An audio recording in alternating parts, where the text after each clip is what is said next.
Boeing 737 družbe Malete Euro je naš današnji taksi na poti do Gruzije. Trenutno se nahajamo nad Bolgarijo, potujemo s hitrostjo 850 km/h na višini 10.500 metrov. 4 ure bo trajalo to potovanje, zato nas zanima, kaj počnejo igralci na tako dolgem potovanju do želenega cilja. Pa poglejmo.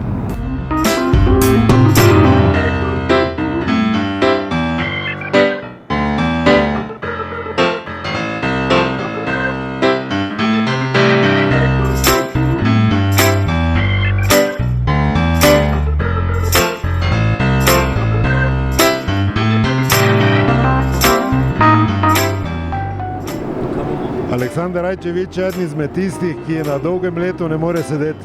Res je, imam trenutno probleme s hrbtom, tako da se treba tudi sprehoditi. Pa tudi, ko nimaš probleme s hrbtom, ti težko sediš. Oziroma, koliko te poznamo, bi najrajši s padalom skočil po pol ure. To je tudi res, ne vem zakaj, pač tako sem se rodil, da imam uriti federe, tako da.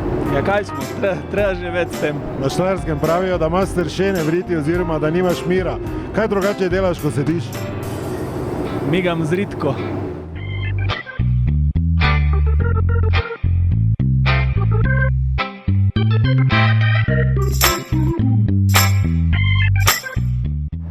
Kapetan Marcos Tavares, ali je pot dolga ali kratka, ti bereš? Ja, za mene ni tako dolga, kratka, ker sem navajen, da gremo v Brazilijo. V Braziliji je 24 ur,